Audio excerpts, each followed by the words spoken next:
Hai, Assalamualaikum dan selamat pagi murid tahun 2 Juwairia. Hari ini kita akan belajar subjek Bahasa Melayu. Harap kamu bersedia dengan buku teks. Okey, hari ini kita akan belajar tata bahasa yang bertajuk kata hubung. Kamu boleh rujuk dalam buku teks muka surat 54. Okey, apa itu kata hubung? Okey, kita boleh rujuk info bahasa. Jom kita baca sama-sama dan fahamkan. Okey, kata hubung ialah perkataan yang menggabungkan dua binaan ayat. Okey, contoh dan, sambil, kerana, atau, lalu dan banyak lagi. Faham? Okey, kamu faham tak? Biasa kata hubung ni kita gunakan untuk menyambungkan ataupun menggabungkan dua atau lebih ayat tunggal supaya menjadi ayat majmuk. Okey, kata hubung ni biasa digunakan untuk menyambung dua atau lebih ayat tunggal supaya menjadi ayat majmuk. Faham Okey. Sebelum tu saya akan terangkan contoh kata hubung beserta dengan ayat contoh sekali. Okey, jom kita baca sama-sama.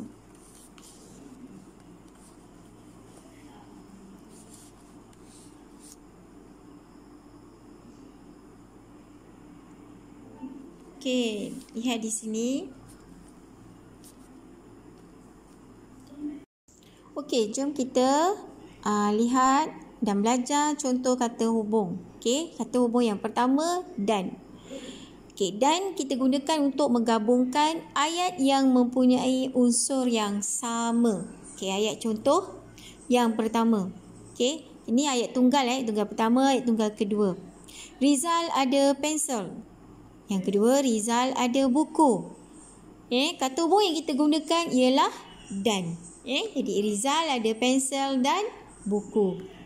Okey, ayat contoh kata hubung yang kedua ialah atau.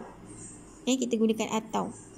Atau digunakan untuk menunjukkan pilihan sama ada dua atau lebih. Kita nak pilih mana? Itu pilihan yang menunjukkan pilihan. Okey, ayat contoh, ayat tunggal yang pertama, Encik Alif suka makan nasi ayam. Yang kedua, Encik Alif suka makan nasi lemak. Jadi, ayat kita gabungkan dia menggunakan, sebab dia pilihan, dia tanya, Encik Alif suka makan nasi ayam, Encik Alif suka makan nasi lemak. Patutnya Encik Alif suka makan nasi ayam atau nasi lemak. Jadi, guna perkataan atau. Okey. Seterusnya yang ketiga, sambil. Perkataan kata hubung sambil digunakan untuk melakukan dua perkara serentak dalam satu masa. Itu sambil kita lakukan dua perkara serentak dalam satu masa. Maksudnya dua aktiviti dalam satu masa. Okey, ayat contoh 1. Nora sedang menggosok baju. Yang kedua, Nora sedang mendengar radio. Okey, kita gabungkan, kita guna kata hubung sambil. Nora sedang menggosok baju sambil mendengar radio. Jadi, dia buat dua aktiviti dalam satu masa secara serentak. Okey, yang keempat, kata hubung yang keempat, kerana. Kerana digunakan untuk menerangkan sebab sesuatu perkara. Kita lihat ayat contoh. Ayat tunggal yang pertama, Hana gembira. Yang kedua, Hana mendapat baju baru. Jadi kenapa dia gembira? Dia dapat baju baru lah. Itu menerangkan sebab sesuatu perkara. Hana gembira kerana mendapat baju baru. Okey, di sini kata hubung kerana digunakan. Faham? Okey, seterusnya kita lihat kata hubung yang kelima, tetapi. Tetapi digunakan untuk menggabungkan dua unsur yang bertentangan. Tetapi mesti kita gabungkan dua unsur yang bertentangan. Jadi satu ayat. Okey, kita lihat ayat contoh. Ayat tunggal 1. Kamilah suka makan. Ni ayat ni mesti ada nokta. Ni ayat tunggal. Kamilah suka makan. Yang kedua, Kamilah tidak pandai memasak. Kita gabungkan. Guna apa? Kata hubung tetapi. Kamilah suka makan tetapi tidak pandai memasak. Okey, nampak? Tetapi tidak pandai memasak. Digabungkan. Okey, seterusnya kata hubung yang keenam. Supaya. Supaya ni kita gunakan masa bila? Supaya digunakan untuk menunjukkan hasil sesuatu perbuatan. Menunjukkan hasil sesuatu perbuatan. Itu yang kita gunakan perkataan atau kata hubung supaya. Ayat contoh. 1. Hawa sedang belajar bersungguh-sungguh. Yang kedua, Hawa akan berjaya dalam pelajarannya. Jadi kita gabungkan kedua ayat, kita guna kata hubung supaya. Hawa sedang belajar bersungguh-sungguh supaya berjaya dalam pelajarannya. Okey. Kita lihat kata hubung yang ketujuh iaitu lalu. Lalu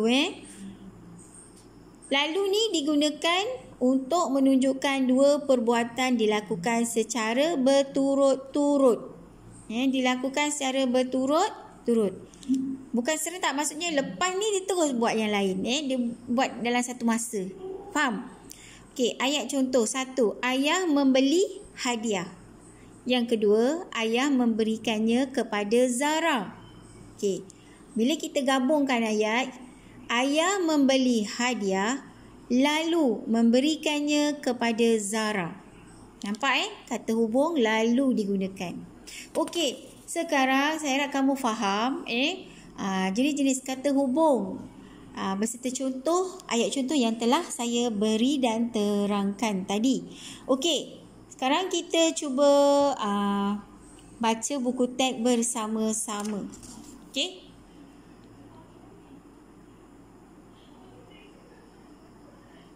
Okey, sekarang kita lihat gambar pertama.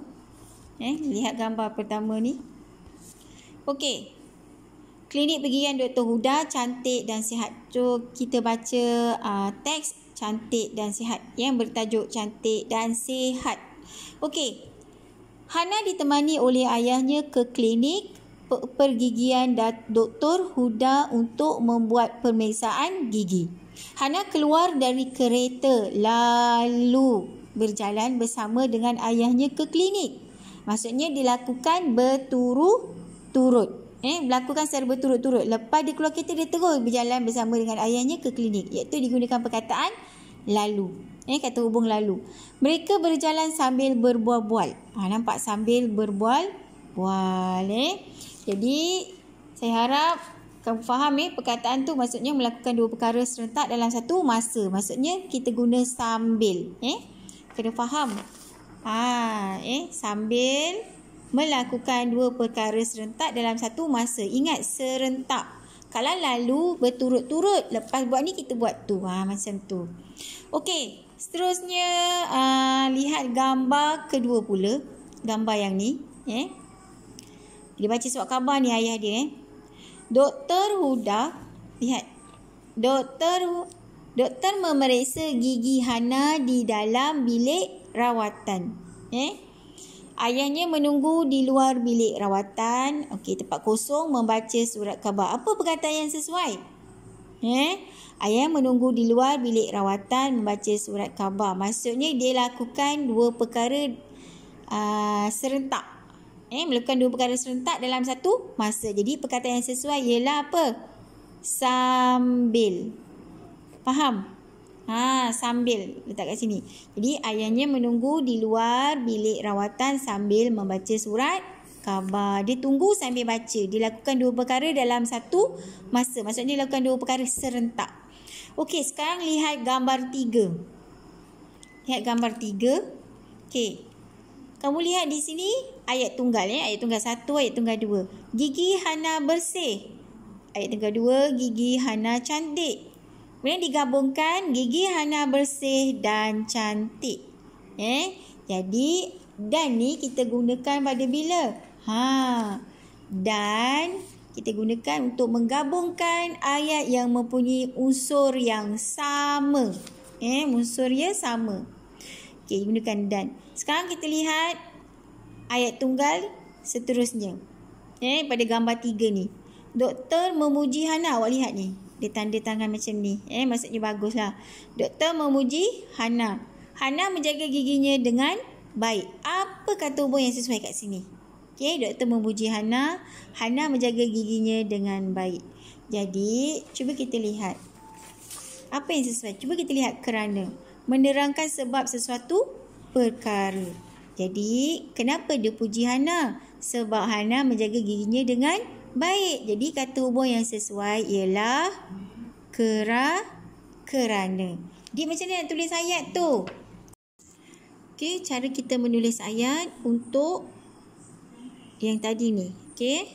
Doktor memuji Hana. Kita tulis. Doktor memuji Hana. Okey. Hana menjaga giginya dengan baik. Jadi kita tulis kerana. Kata hubung kita gunakan kerana. Kerana menjaga giginya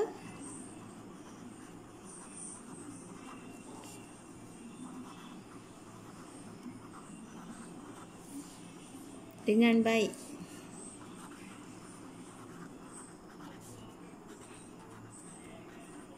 Nokta. Okey, sekarang kita lihat. Ini kata hubung yang digunakan. Yang menyatakan apa? Kerana ni maksudnya nak menyatakan sebab. Sebab musababnya. Okey, kenapa dipuji? Sebab Hana menjaga giginya dengan baik. Okey, itu saja. Okey, sekarang untuk latihan. Kamu jawab soalan dalam buku aktiviti muka surat 64. Itu saja untuk hari ini. Selamat mencuba. Sekian. Terima kasih.